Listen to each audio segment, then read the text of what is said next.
Hai, Assalamualaikum anak-anak hebat. Salam profil pelajar Pancasila. Pantai Klayan ada di kota Pacitan. Ayo belajar tata surya dengan butika yang menawan.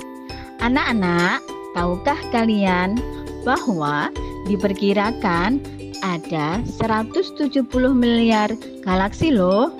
Wah, luar biasa ya ciptaan Tuhan.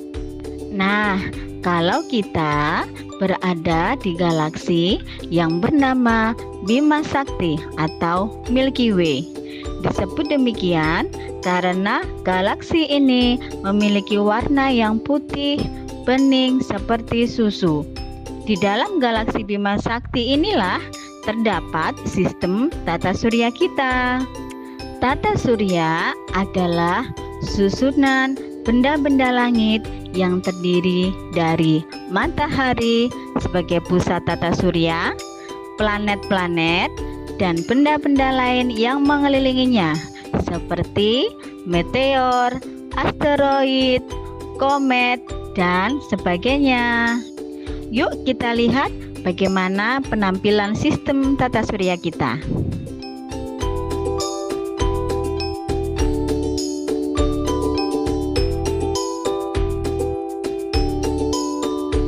Anggota pertama tata surya kita yaitu matahari. Matahari merupakan salah satu bintang yang ada di alam semesta. Matahari merupakan bintang sejati karena dapat memancarkan cahaya sendiri. Tahukah kamu antara bumi dan matahari berjarak rata-rata 149.600 km. Matahari adalah bola gas pijar yang sangat panas. Matahari terdiri atas 4 lapisan, yaitu inti matahari, fotosfer, kromosfer, dan korona. Bagian pertama disebut inti matahari. Suhu pada inti matahari dapat mencapai 15 juta derajat Celcius.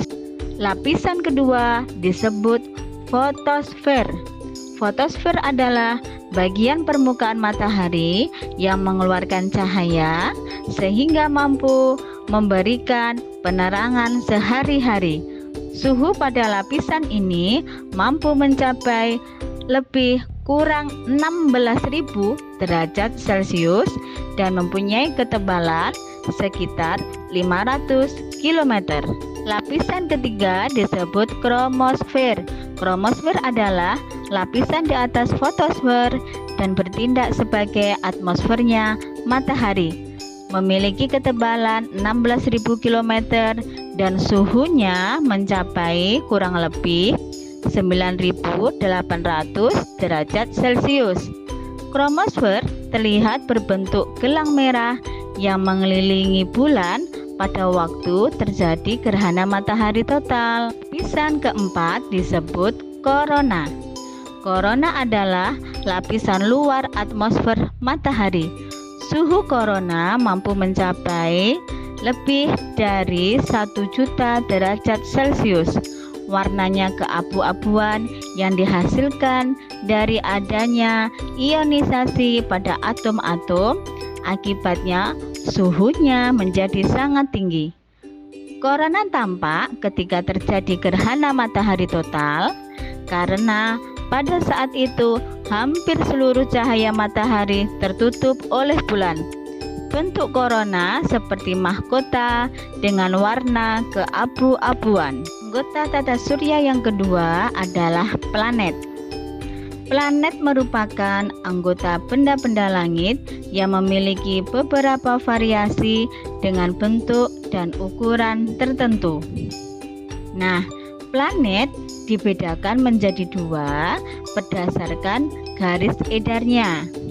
Berdasarkan letak garis edarnya, planet dibagi menjadi dua. Ada planet dalam yang terdiri dari Merkurius, Venus, Bumi, dan Mars. Kemudian ada planet luar yang terdiri dari Jupiter, Saturnus, Uranus, dan Neptunus. Coba kalian perhatikan pada gambar. Yang pertama kita akan membahas planet Merkurius. Planet ini merupakan yang paling dekat dengan matahari. Planet terkecil dalam tata surya dan tidak memiliki satelit.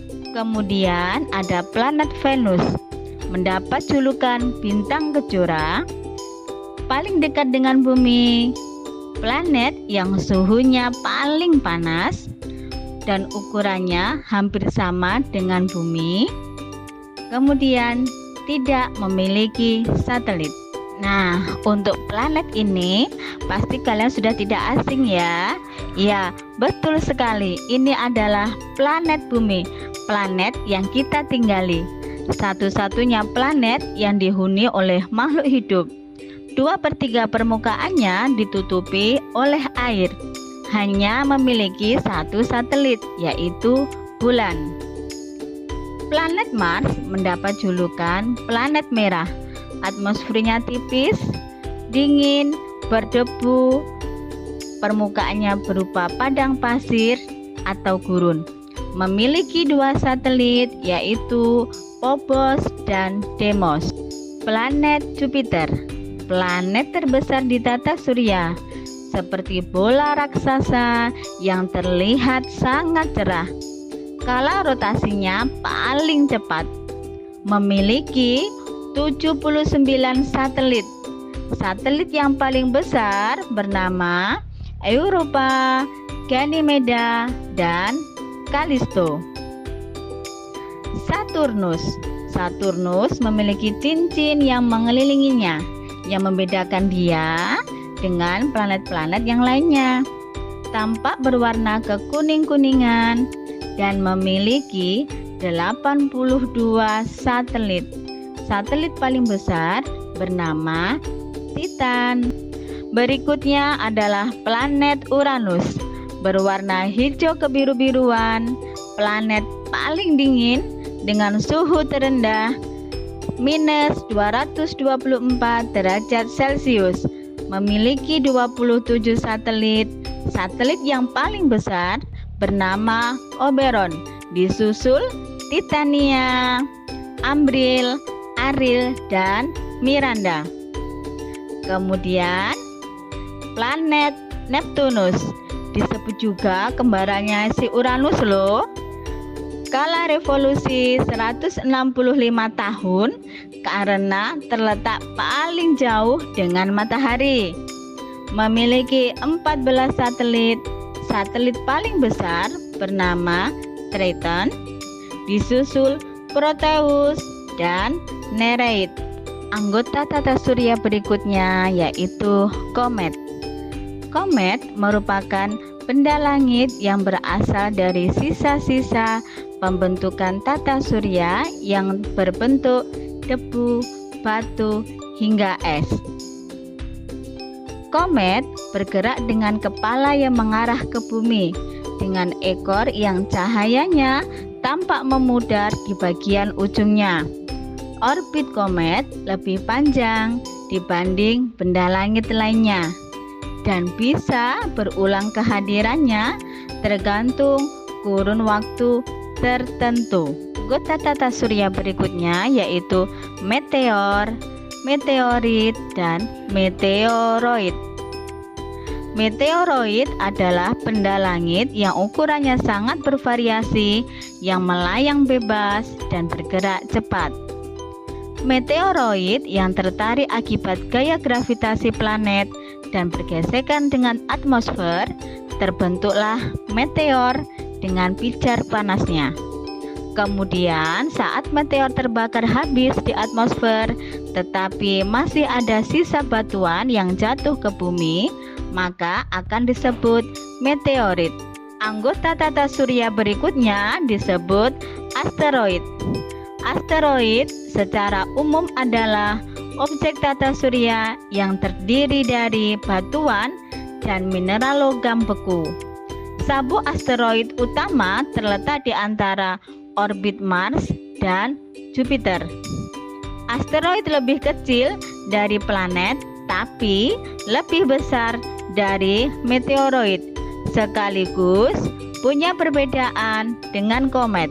Akhirnya, kita sampai pada anggota tata surya yang terakhir, yaitu satelit. Satelit adalah benda langit yang berputar mengelilingi benda langit lainnya. Satelit dibagi menjadi dua jenis loh. Ada satelit alam, contohnya bulan yang mengelilingi bumi, dan satelit buatan, contohnya adalah satelit Palapa milik negara Indonesia. Oke anak-anak, kita sudah belajar tentang anggota tata surya dan karakteristiknya. Semoga pembelajaran ini bermanfaat bagi kita semua. Ketemu lagi dengan Butika di next video ya. Terima kasih. Wassalamualaikum warahmatullahi wabarakatuh. Salam Profil Pelajar Pancasila.